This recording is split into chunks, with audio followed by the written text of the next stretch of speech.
Let's talk about career today. And of course, immediately, in most settings, immediately an argument starts because there's either one extreme saying, oh, you have to work hard and you have to work a lot. Without that, you're never going to make a career, etc., etc.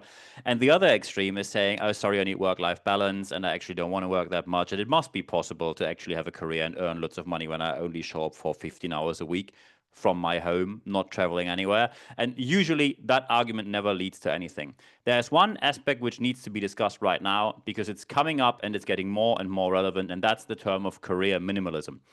Career minimalism is our topic of today, and when we look into it, it actually came from the discussion with one of the younger generations, in this case, Gen Z. And by the way, just in case someone says, okay, I know minimalism.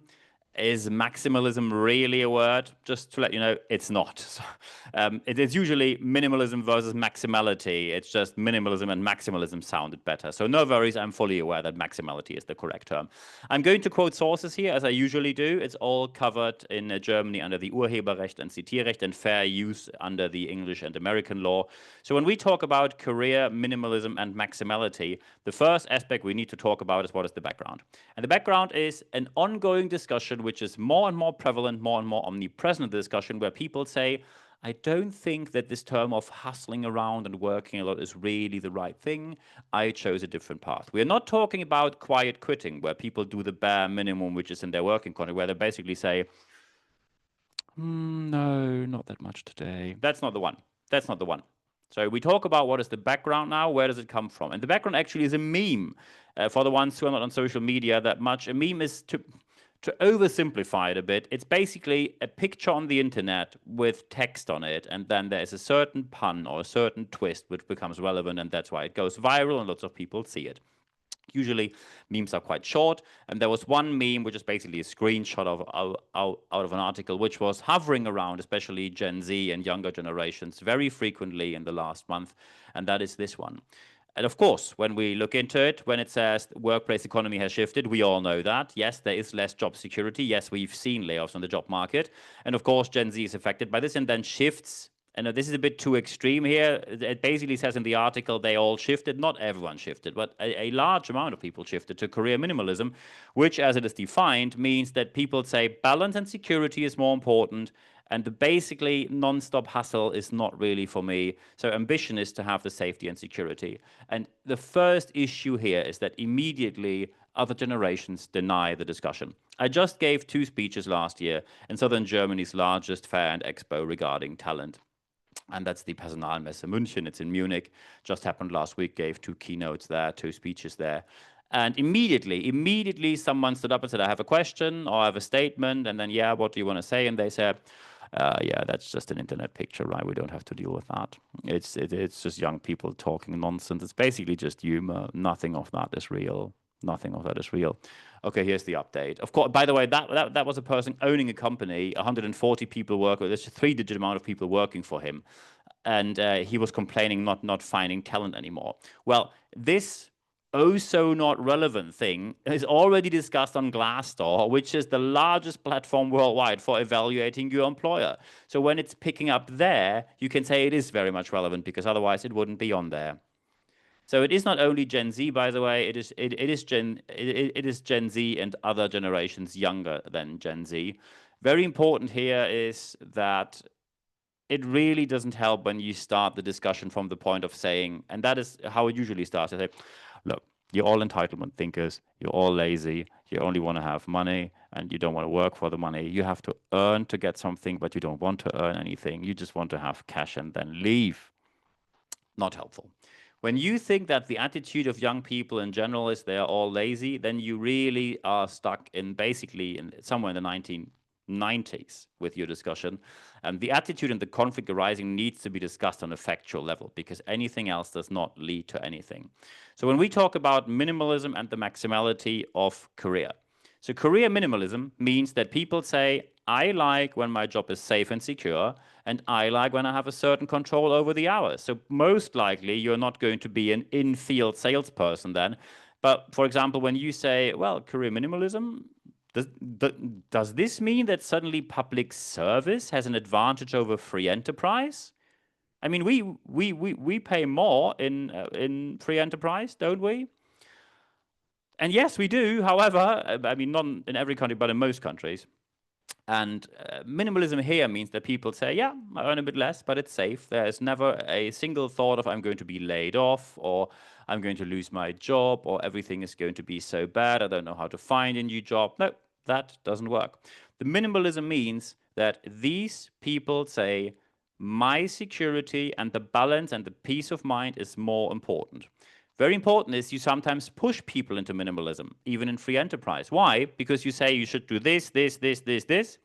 And then people say, well, these are all large projects. May I ask what's in it for me? At the end of the year, maybe a salary raise and a promotion. And then people go, yeah, you know, we can talk about that at the end of the year. Also, the economy is tight. And maybe we talk about that next year, not this year. And yeah, there might be a salary raise at some point. I can't give you a date though. And there might be a promotion, but I can't tell you which one so far. And that is pushing people into minimalism. Because when you say, oh, we're also thankful, we always say thank you when they work more.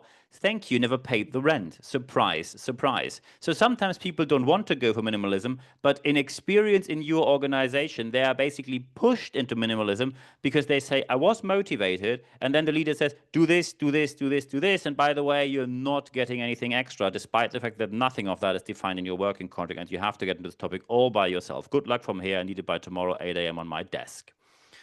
The minimalism is something where you sometimes push people into because the circumstances you present are not attractive enough. I just give you a very simple example of one discussion we had on LinkedIn where one HR leader said, we do not need to make our offices attractive. It was no problem to show up at work before the pandemic. So why do you need remote work now? Okay, just a bit of an update. When you say it worked before the pandemic, here are the news. It's now after the pandemic. Maybe you missed out on that. When you say back in the days, basically you can cut off the phrase right there. Back in the days we had X, Y, Z. Yeah, but we're not back in the days, we are today. So be sure that you do not end up as being an organization complaining about people going into minimalism, career minimalism, while at the same time you are the ones pushing them into it. On the other side, you have the maximality. The maximality means people work long hours. Of course, there are legal restrictions on that. There are maximum hours, except when you are on a reasonably high level, then there's no protection usually anymore about the hours. Still, the maximality is people want to work. However, again, you then have to offer them attractive options. So when you say, oh yeah, we have more tasks, just do the same task 10,000 times more. Maybe in the beginning they do that, but then they will sooner or later say, what about something more interesting, a bit of a change, salary raise, promotion, preferably both. And when you then say, no, just keep doing the same, then people will stop going for maximality. Maximality means that you offer something in return. I can tell from my experience, when I started working in the 1990s, where the job market was very tight, I worked long hours, but because I wanted to, and besides the fact I knew if I don't perform, there are 10 people at the door taking my job by tomorrow. And I also knew I worked for a British employer first, then for an American one. And every single time I volunteered to do more, there was almost immediately a return. Of course, not immediately like I do it on Monday and I get something back on Tuesday. But when I performed well during the year, at the end of the year, there was something in there. I got extra paid vacation. I got bonuses in payment. I got a promotion. I got a different title with additional projects, which were very interesting and excellent for my CV. I got international travel. I worked basically all over the globe meanwhile. So all of that was a return which I wanted to have. And by the way, the return is always something very personal. Some people say, I primarily want money. Some people say, I primarily want spare time, so days off. Some people want career, international travel. They're very different. However, this maximality is something which you can only claim when you offer something attractive in return. If you do not offer anything, and that is the conclusion here, often minimalism and maximality is not defined by people's attitude, but by the circumstances in which they are, which is shocking enough in today's economy. People are motivated and get moved into minimalism because they simply say it's not worth the effort. No one does anything in return. No one says even thank you. Or people want to go for maximality and you say, oh, there are no jobs free. We're not hiring. There's nothing in there for you. And of course, then no one is going for maximality. Remember in the other episode, we talked about Wi-Fi, W-I-I-F-Y. What's in it for you? And people are wondering, what's in it for me? So, of course, when you say do X, you have to serve the what's in it for you. And when the what's in it for you is a thank you, that's okay for once, maybe twice, maybe even 3 times. But when it becomes the norm that they help and get nothing in return, they will very quickly say, that is not really a good deal here. So the conclusion needs to be minimalism and maximality. Number one priority has to be the circumstances need to be right, that people can thrive in both. Because let's face it, suddenly we are in a situation where people say, public service looks good, bit less money, but, safe job.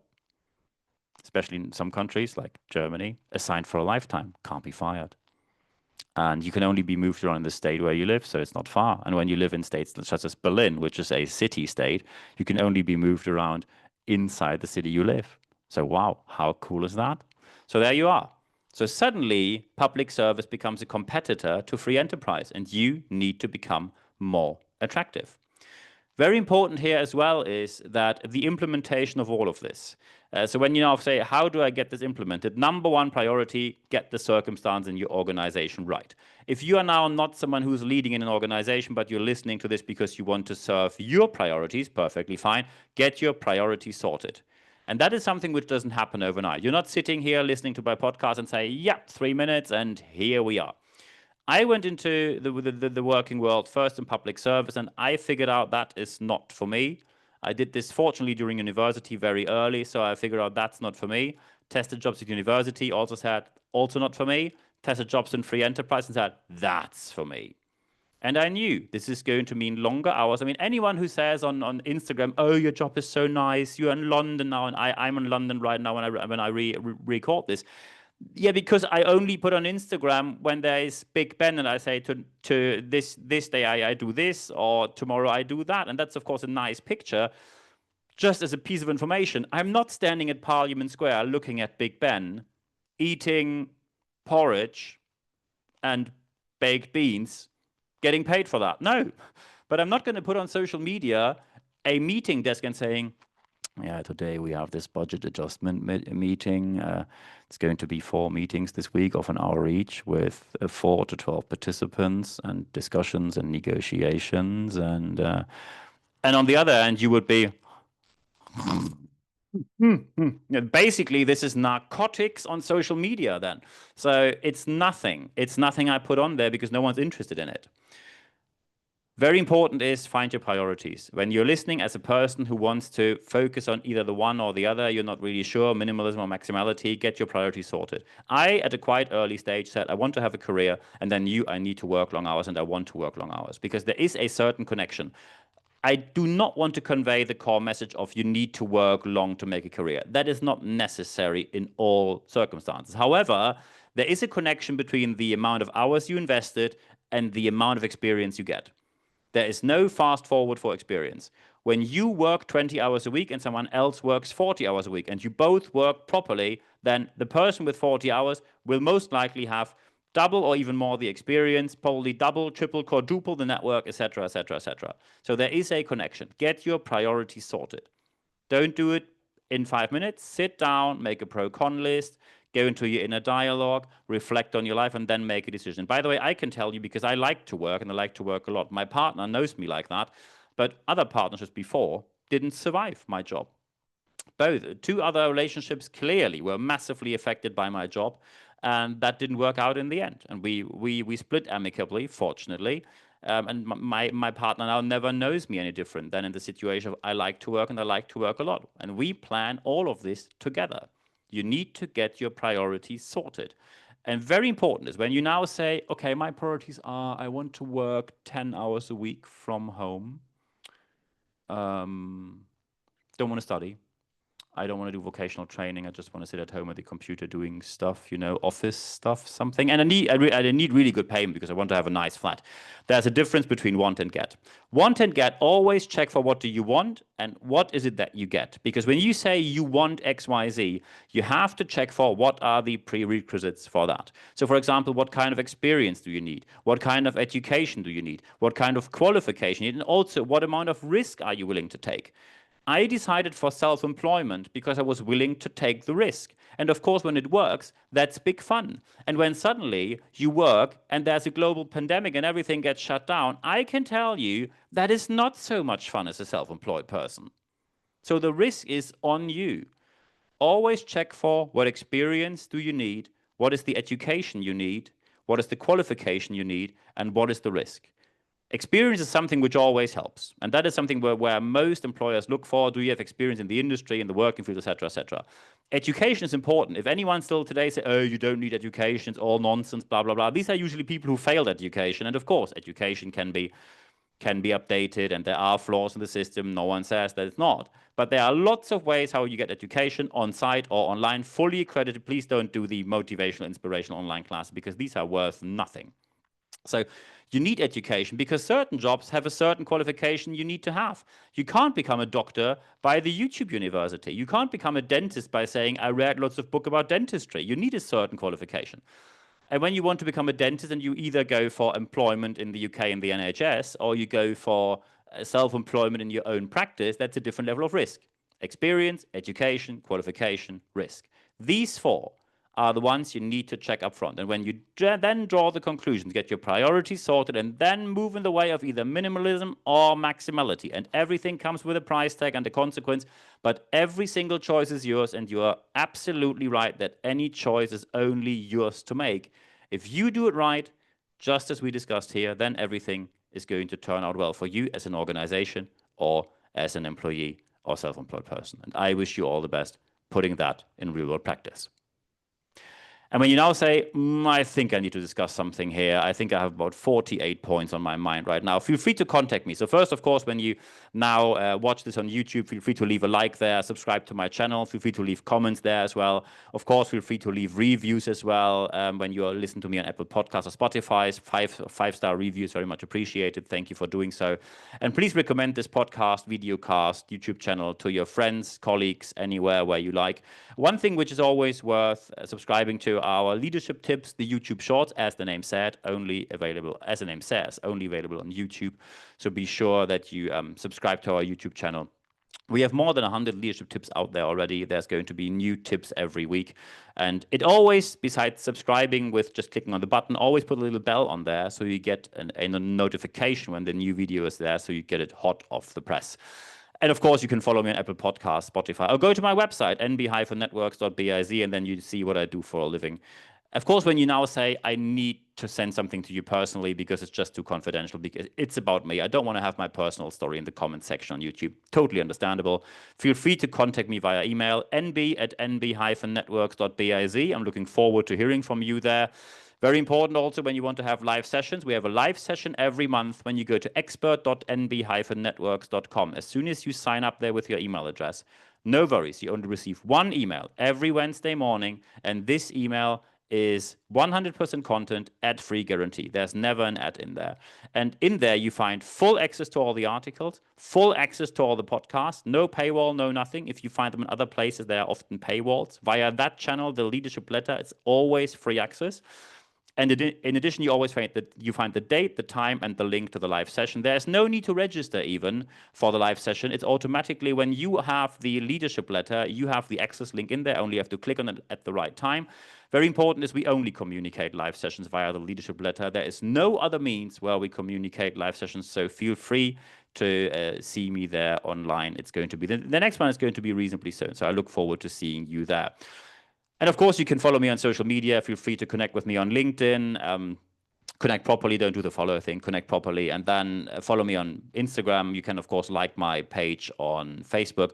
And feel free to also subscribe to my YouTube channel. I already talked about that. However, the most important thing is always the last thing. Apply, apply, apply what you just heard in this podcast and videocast. Because only when you apply what you heard, you will see the positive change in your organization and your personal life and job life that you obviously want to see. And I wish you all the best doing so. And when you now say, hey, I need to chat something, I need to talk to you, feel free to contact me. I answer every single message. Any message is answered within 24 hours or less. So I'm looking forward to hearing from you.